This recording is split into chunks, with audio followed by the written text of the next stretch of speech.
Bismillahirrahmanirrahim. Assalamualaikum warahmatullahi wabarakatuh.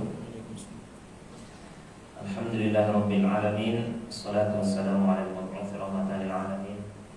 Nabiyina Muhammad wa ala alihi wa sahbihi wa man tabi'ahum bi ihsanin ila yaumiddin, amma ba'd.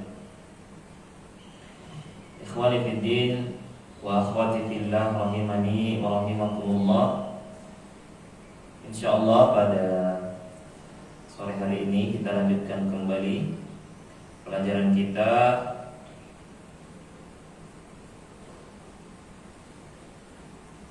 dari kitab Manhajus Salikin wa Tawdihul Fiqh fid Din karya Syekh Abdul Rahman bin Nasir As-Sa'di rahimahullahu taala. Kita telah menyelesaikan pembahasan kita dari kitab salat terakhir kemarin pada pembahasan kitab jenazah, kitab janaiz, tentang pengurusan jenazah, salat jenazah dan hal-hal yang berkaitan dengannya. Maka pada pertemuan sore hari ini kita akan memasuki pembahasan yang baru yang berjudul Kitab Zakat, kitab tentang zakat.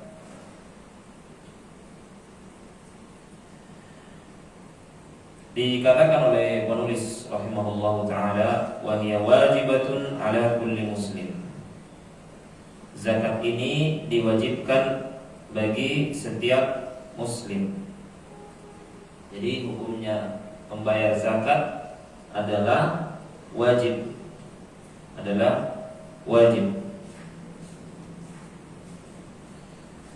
Dan termasuk di dalam rukun Islam. Karena itu zakat merupakan ibadah yang sangat agung, sangat tinggi kedudukannya di dalam agama kita. Dan sering sekali zakat ini digandengkan dengan sholat, dengan sholat di dalam Al-Quran perintahnya. Allah Subhanahu Wa Taala sering berfirman, wa aqimus sholata wa atuz zakata. Tegakkanlah sholat, lakukanlah sholat, dan tunaikanlah zakat, bayarlah zakat. Zakat ini merupakan salah satu dari rukun Islam. Nabi SAW bersabda, buniyal Islamu ala khamsin, syahadati an la ilaha illallah. Islam itu dibangun di atas 5, yaitu 5 rukun. Yang pertama syahadat an la ilaha illallah wa anna Muhammadar Rasulullah, bersaksi bahwasanya tidak ada sesembahan yang berhak disembah melainkan Allah, dan bahwasanya Muhammad adalah utusan Allah. Wa iqamis shalah, menegakkan salat. Wa ita'iz zakah, menunaikan zakat. Wal hajj, berhaji bagi yang mampu. Wa shaumi Ramadan, dan berpuasa pada bulan Ramadan. Adapun rukun Islam dari zakat yang dimaksudkan di dalam 5 rukun Islam ini adalah zakat mal, yaitu zakat harta. Zakat fitrah atau zakat fitri itu bukan di dalam rukun Islam. Yang dimaksud di dalam rukun Islam adalah zakat mal, ya. Zakat mal yaitu membayar zakat dari harta yang dimiliki, Walaupun zakat fitri juga hukumnya wajib, tetapi dia bukan yang dimaksud di dalam rukun Islam. Yang dimaksud di dalam rukun Islam adalah zakat mal. Sebagaimana puasa yang dimaksudkan di dalam rukun Islam adalah puasa Ramadan. Walaupun ada puasa-puasa lainnya yang wajib, seperti puasa kafarah atau puasa nazar, dia wajib. Tapi yang menjadi rukun Islam adalah puasa Ramadan.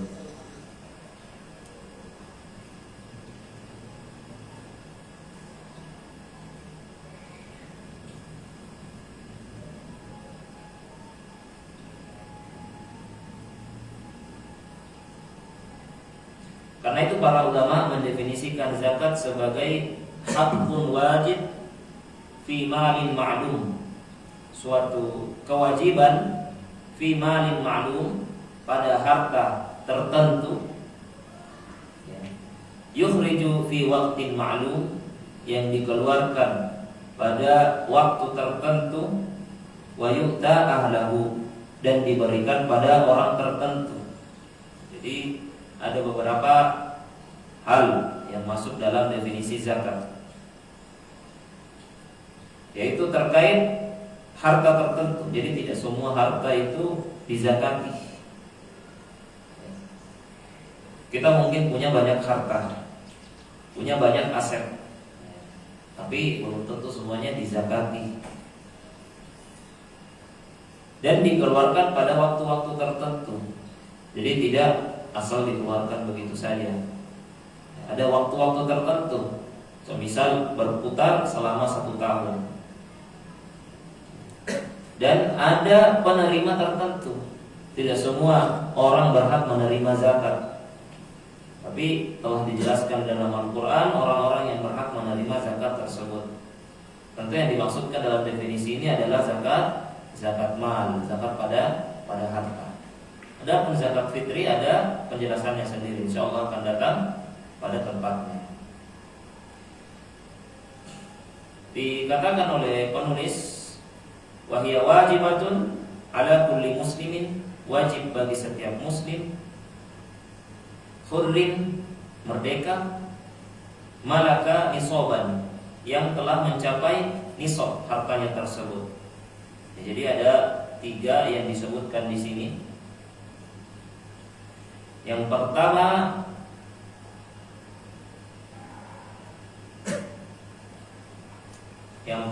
adalah Islam. Jadi kewajiban zakat itu terkena bagi orang muslim, bukan orang kafir.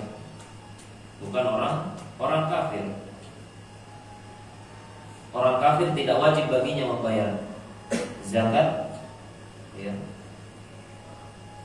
Dan tidak sah apabila dia membayar zakat. Tidak sah apabila dia membayar zakat. Karena syarat sah ibadah adalah Islam. Yang diminta dari mereka bukan membayar zakat, tetapi masuk ke dalam Islam. Tatkala mereka sudah masuk ke dalam Islam, maka mereka diminta untuk membayar zakat. Sehingga syarat yang pertama adalah dia muslim, baik orang yang telah dewasa maupun anak kecil, baik dia berakal maupun gila. Jadi kewajiban zakat itu terletak pada harta, terletak pada harta, bukan pada orangnya. Walaupun anak kecil kalau dia memiliki harta warisan yang banyak misalnya, maka harta yang tersebut tetap wajib untuk dibayar dengan zakatnya. Demikian pula orang gila, misalnya sebelum dia gila misalnya, ketika masih sehat dia punya harta simpanan yang banyak. Kemudian karena satu dan lain hal, stres, depresi misalnya, kemudian gila. Harta yang tadi dia miliki tetap menjadi miliknya, wajib untuk dikeluarkan zakat darinya. Yang kedua, dia harus merdeka. Artinya dia bukan seorang budak. Karena budak itu tidak memiliki harta. Harta budak adalah harta tuannya. Tuannya lah yang wajib untuk mengeluarkan zakat dari hartanya tersebut. Adapun budak tidak memiliki harta. Karena dirinya sendiri pun adalah milik budaknya. Milik budaknya. Walaupun pada zakat fitri seorang budak harus juga membayar zakat, tetapi dibayarkan oleh tuannya. Syarat yang ketiga dikatakan oleh penulis malaka nisoban.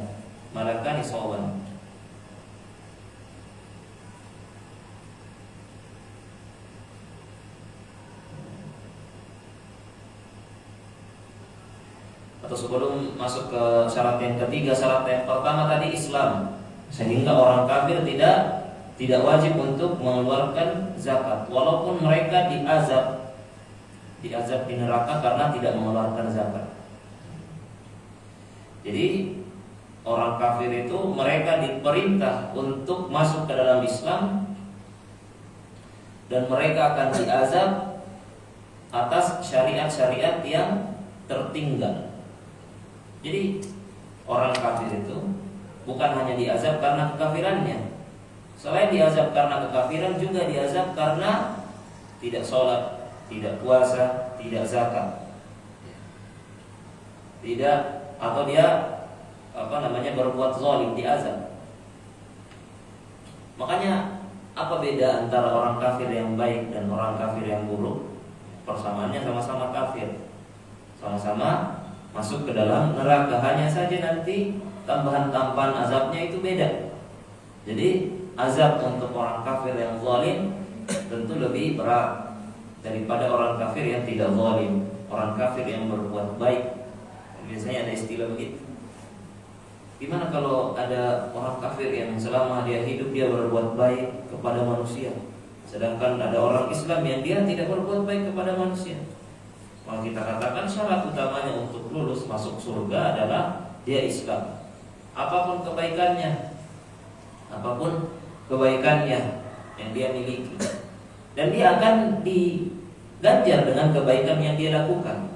Orang kafir yang berbuat baik di dunia, maka dia akan diganjar dengan balasan, tetapi di dunia.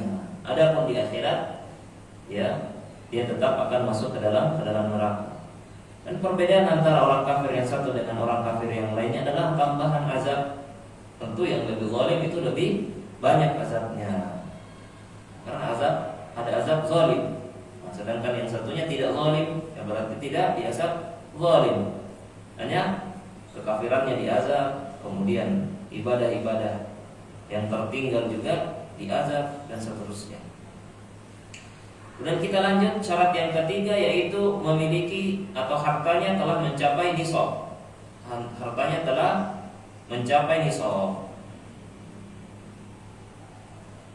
Nisab ini pengertiannya kadar minimal wajibnya zakat.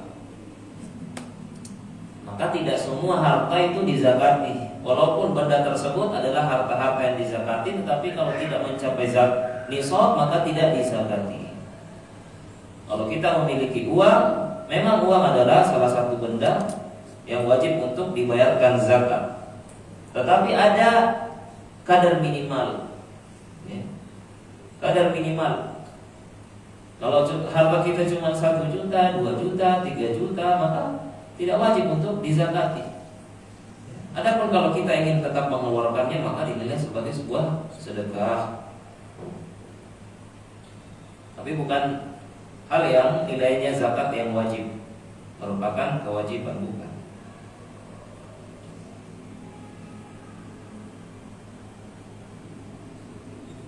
Dan dari harta yang nisab ini disyaratkan untuk istiqrar. Istiqrar itu berada dalam kekuasaannya, berada di dalam kekuasaannya. Karena boleh jadi seseorang itu memiliki harta yang banyak tetapi ternyata hasil hutang, atau kan dia memiliki harta yang banyak tetapi sedang dipakai oleh orang lain, menjadi piutang bagi orang lain, sehingga dia tidak menguasai harta tersebut di tangannya. Adapun yang wajib untuk dizakati, walaupun di sana ada perincian, tetapi secara umum yang wajib dizakati yang berada dalam kekuasaannya, kepemilikannya, kuasanya. Kemudian berkata penulis, wala zakata fi malin hatta yahul alaihi haul, dan tidak ada zakat, ya, pada harta hingga genap 1 haulnya, yaitu 1 tahun. Ini syarat keempat, yaitu tatkala harta tersebut telah berlalu haul selama 1 tahun. Jadi kalau kita punya simpanan, kita punya uang 100 juta, ini sudah mencapai nisab, maka belum tentu wajib untuk dibayarkan zakat darinya. Karena misalnya 100 juta tapi langsung kita gunakan untuk, ya, beli laptop, beli baju, beli motor dan seterusnya hingga bersisa di bawah nisab 1 tahun berikutnya, maka dia tidak wajib untuk dibayarkan zakat. Yang wajib untuk dibayarkan zakat apabila harta tersebut terus berada di atas nisab selama 1 tahun. Selama satu tahun, maka dibayarkan hartanya ketika haul. Ketika haul. Paham ya? illa al-kharija min al-ard. Kata penulis,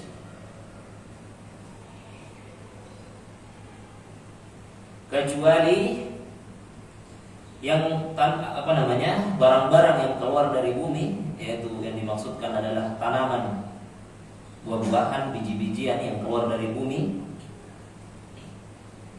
Ini tidak perlu dihitung haulnya.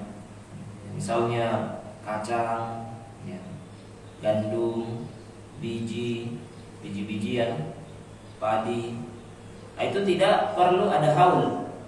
Ketika dia baru saja dipanen, maka dia bisa langsung dibayarkan zakatnya. Yang penting sudah mencapai nisab.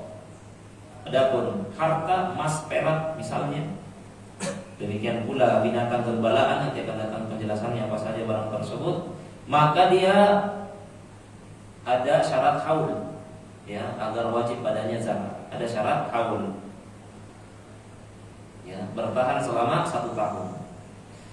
Sedangkan yang tidak ada syarat haul, diantaranya yang pertama al-kharija minal ard, yang keluar dari bumi, yaitu biji-bijian, tanaman, ya, termasuk madu, ya, barang tambang, ya, barang tambang, nikel dan seterusnya.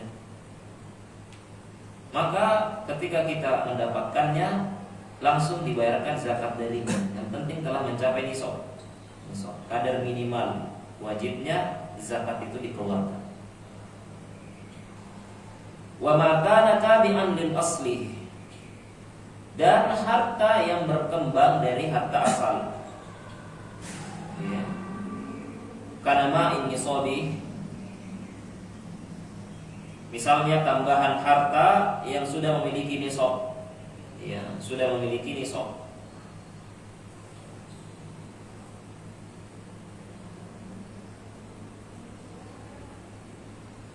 Misalnya dia punya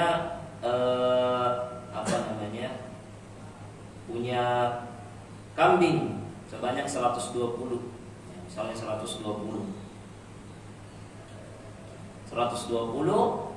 Setelah, ya, 120 ini bertahan hingga haul. Sesaat sebelum haul kemudian ada tambahan harta. Kemudian ada tambahan anak, ya, misalnya beranak. Di antara kambingnya 120 ini beranak, kemudian bertambah nisabnya jadi 130. Maka menjadi ditambah 100, menjadi dua kambing yang dikeluarkan.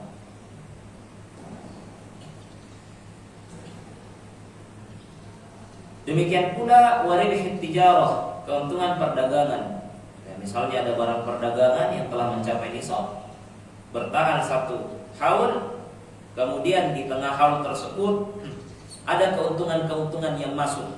Maka tatkala haul telah tiba, keuntungan-keuntungan yang masuk tadi itu juga dihitung. Walaupun keuntungan tersebut belum sampai 1 tahun, tapi dia merupakan turunan dari harta asal yang sudah mencapai nisab. Maka dia juga masuk hitungan, ya, juga masuk hitungan haul dari harta asal. Dia tidak dihitung secara sendiri, secara sendiri. Misalnya ada barang dagangan, aset perdagangan nilainya 2 miliar misalnya. 2 miliar. 2 miliar ini bertahan setahun, itu yang wajib dizakati. Ternyata sebulan sebelum haul tiba-tiba bertambah, ya, laku barang-barangnya menjadi 3 miliar. Maka yang dizakati 3 miliar, bukan 2 miliar. Walaupun 1 miliar tambahan itu belum cukup 1 tahun. Tapi karena 1 miliar itu merupakan turunan keuntungan dari 2 miliar, berarti dia juga dizakat.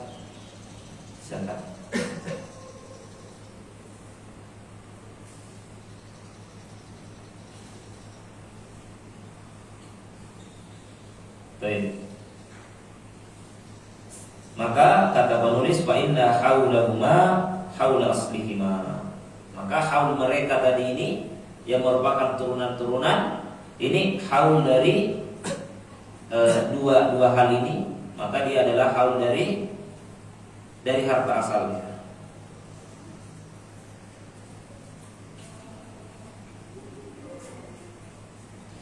Gimana kalau gaji bulanan? Gaji bulanan kan uang juga menjadi harta yang wajib untuk dizakati. Kalau dia mencapai nisab, maka setiap bulannya nanti dihitung secara sendiri-sendiri. Ya, bulan Januari, gaji bulan Januari bertahan misalnya di atas nisab, nanti dibayarkan Januari tahun depan. Nanti Februari dibayarkan Februari tahun depan. Tapi karena mungkin ini sulit untuk dihitung, maka bisa digabungkan dalam satu bulan, dipercepat. Nah, setiap Januari bayar misalnya. Jadi tidak mesti tiap bulan, tetapi dia setiap Januari bayar, ya, untuk harta yang berkumpul setahun sebelumnya langsung dibayarkan di Januari. Bisa dipercepat, bisa dipercepat.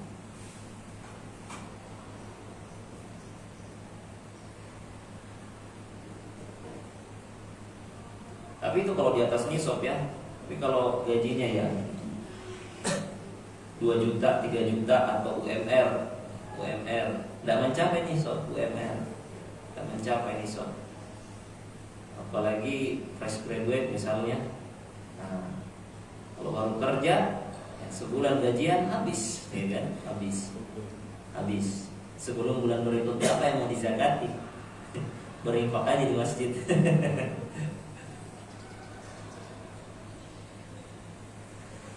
Kemudian kata penulis rahimahullah taala, wala tajibu zakatu illa fi arba'ati anwa'. Zakat itu tidak wajib kecuali pada 4 harta. Ini harta yang wajib untuk disakati, tapi tidak semua harta. Tidak semua harta.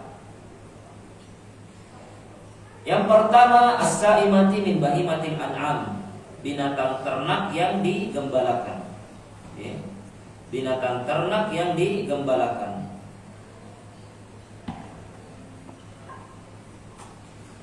Nah, jadi binatang ternak yang digembalakan, ya, ketika dia digembalakan selama 1 tahun penuh, ya, atau mayoritas dari setahun tersebut, ya, maka dia wajib untuk dibayarkan zakatnya. Dia wajib untuk dibayarkan zakatnya. Ingat ya, kita belum membahas mengenai nisabnya, tapi barangnya, ya. Yang pertama binatang ternak yang digembalakan. Dalam hal ini sapi, kambing, dan unta. Tetapi dia digembalakan. Digembalakan itu dibiarkan makan sendiri di padang rumput, ya, bukan kemudian di peternakan. Ingat, bisa jadi dia seseorang memiliki peternakan, dia memiliki 100 kambing atau ratusan kambing, tapi karena dia kembang biakan di peternakan, dia yang kasih makan, ya, dia cuma di dalam kandang itu kambing-kambingnya, maka ini tidak wajib untuk dizakati. Ya, unta, sapi, kambing yang wajib dizakati adalah yang dikembalakan di padang rumput. Nah, yang dibiarkan, ya, pergi sendiri, kita arahkan ke padang rumput, kemudian dia makan di lapangan tersebut. Nah, ini yang wajib untuk dizakati. Tapi kalau cuma di dalam kandang, setiap hari kita bawakan makanan, nah itu tidak dizakati. Tidak dizakati. Ya, kebanyakan peternakan begitu, yang banyak. Yang kedua, ini kita baru membahas nisabnya. Karena kalau cuma 10 saja kambingnya ini belum dizakati. Nanti ada perhitungannya sendiri. Yang kedua, tanaman al-kharij minal ardi, tanaman yang keluar dari bumi, yaitu buah-buahan dan biji-bijian. Buah-buahan dan biji-bijian. Ya, walaupun tidak semua, ya, tidak semua itu dizakati, tidak semua dizakati, semua biji-bijian dizakati. Tapi buah-buahan dan biji-bijian yang dizakati yaitu makanan yang bisa ditakar dan disimpan. Apel tentu nggak bisa disimpan. Disimpan 1 hari busuk, ini tidak kena zakat, ya kan? Walaupun bisa disimpan di dalam kulkas, tapi ini bukan makna disimpan yang sesungguhnya yang bertahan. Yang bertahan biasanya biji-bijian seperti padi. Nah, padi ini bertahan. padi. Ya. Kacang bertahan, ini dizakati. Kurma, kismis, ya, itu dizakati. Adapun yang tidak bisa disimpan, semangka ini tidak bisa disimpan, rusak dia, rusak. Kalau padi kan enggak ya. Biasanya orang yang punya padi setelah panen biasanya disimpan dulu, dan itu bertahan, ya, bertahan.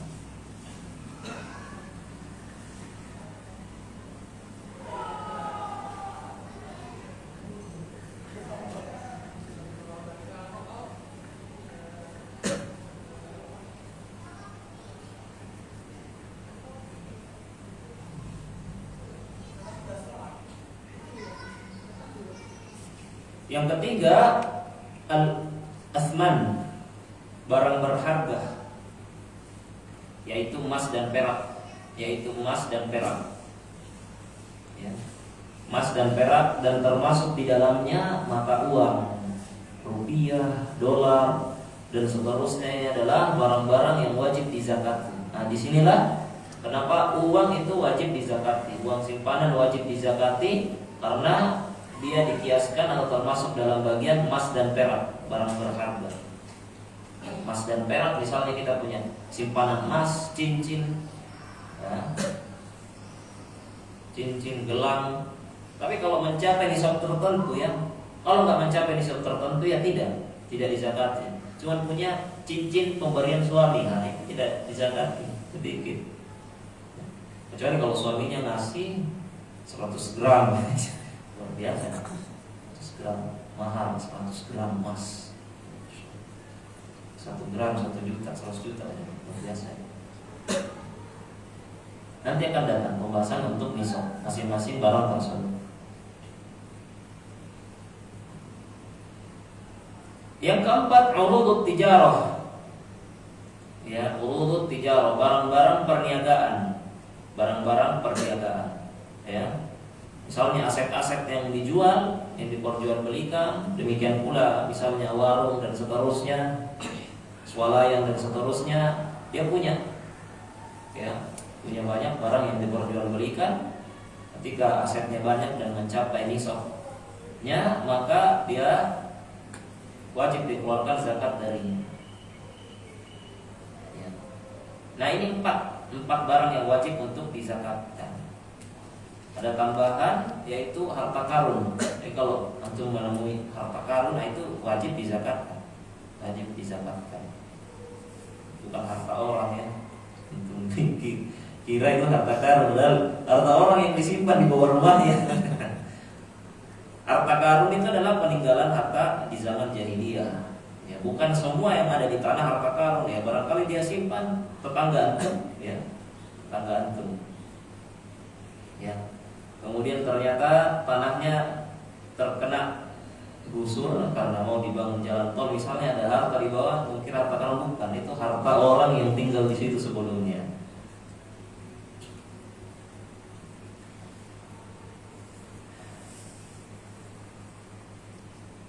Kemudian penulis mulai membahas satu-satu dari 4 harta yang wajib dizakati tersebut untuk nisabnya.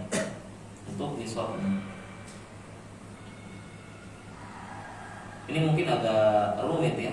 Ini karena itu tidak memiliki kambing yang banyak, unta yang banyak. Nanti mungkin agak relate ketika kita membahas uang. Ya, kalau punya uang itu pun mungkin dikasih orang tua, kebanyakan dari mahasiswa, dikasih 1 bulan, 1 juta, 1,5 juta, atau kurang dari itu, habis. Apa yang mau dizakati? Bukan harta antum juga. Itu satu.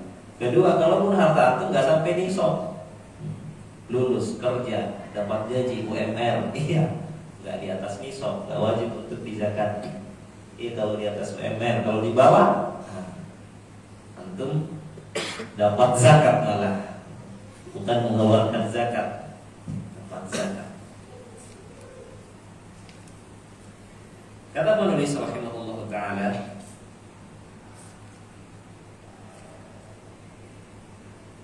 fa'amma sa'imatu. Nah, ini mulai membahas zakat yang pertama, yaitu binatang ternak. Binatang ternak yang digembalakan, unta, sapi, dan kambing yang digembalakan. Ya, jadi digembalakan ya, bukan yang jadi binatang ternak yang dimasukkan ke dalam kandang kemudian kita kasih makan setiap hari. Tapi yang kena zakat adalah binatang ternak yang digembalakan di padang rumput. Di padang rumput.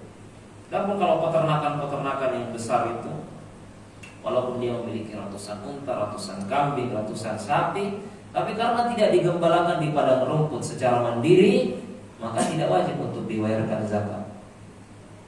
Kemudian di antara syaratnya yang lain adalah binatang yang digembalakan tersebut memang dikembangbiakkan, diambil susunya atau dikembangbiakkan untuk dimakan, bukan untuk dipekerjakan, dijadikan kendaraan, dijadikan bahan pacuan. Itu tidak dibayarkan zakat darinya.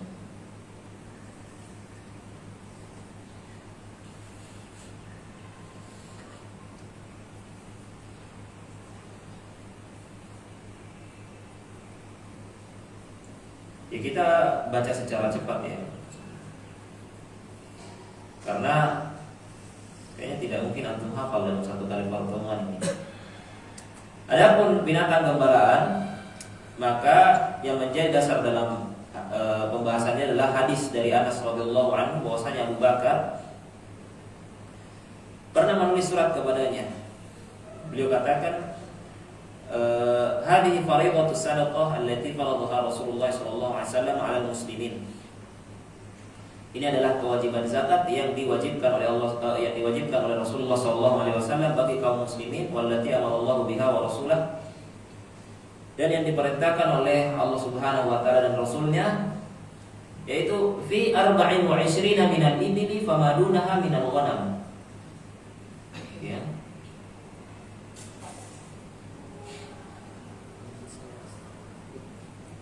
Pada tiap-tiap 24 ekor unta, yang kurang dari itu zakatnya adalah seekor kambing.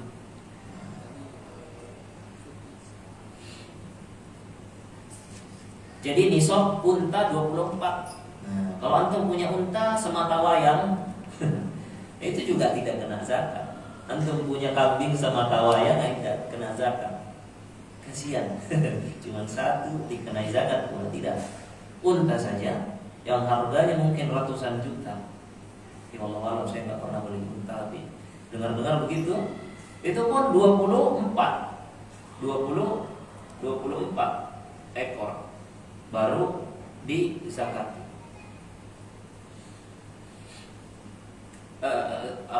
5 ekor unta baru dizakat. Pada tiap-tiap 24 ekor unta, dan yang kurang dari itu zakatnya adalah dari kambing. Ya, dari kambing.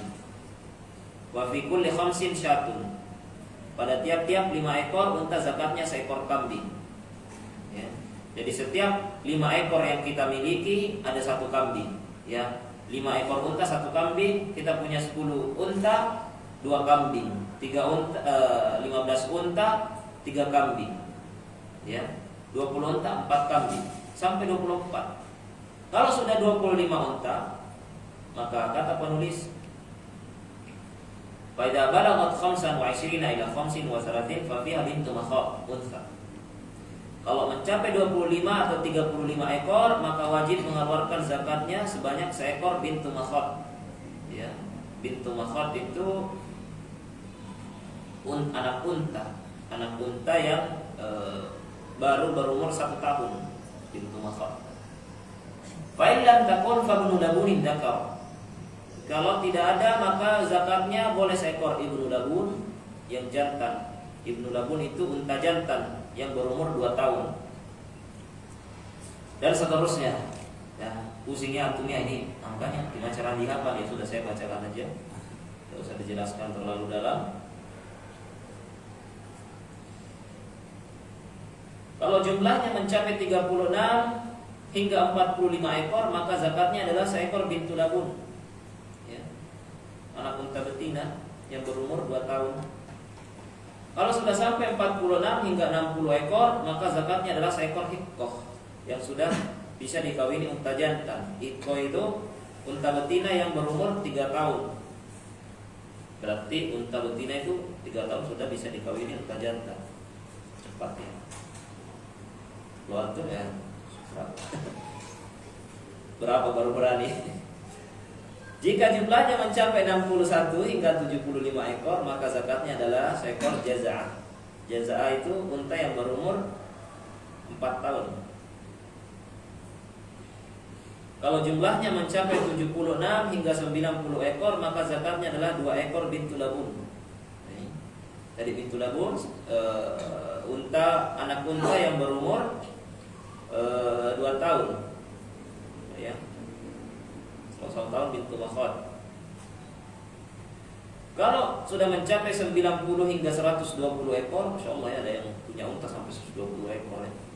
Maka zakatnya adalah 2 ekor hikkoh yang bisa dikawin unta jantan.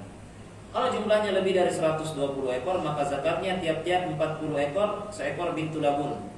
Jadi kalau 120 berarti setiap 40 bintu labun, berarti ada 3 bintu labun. Dan pada tiap 50 ekor zakatnya adalah seekor hikkoh. Jadi setiap 50 ada hikkoh yang dikeluarkan. Barang siapa yang hanya memiliki 4 ekor unta saja, maka tidak ada kewajiban zakat atasnya, kecuali jika ia mau bersedekah. Ini tadi. Jadi nisabnya kadar minimal untuk unta itu 5 ekor. Kalau tidak sampai 5 ekor ya tidak wajib untuk zakat. Tidak wajib untuk zakat.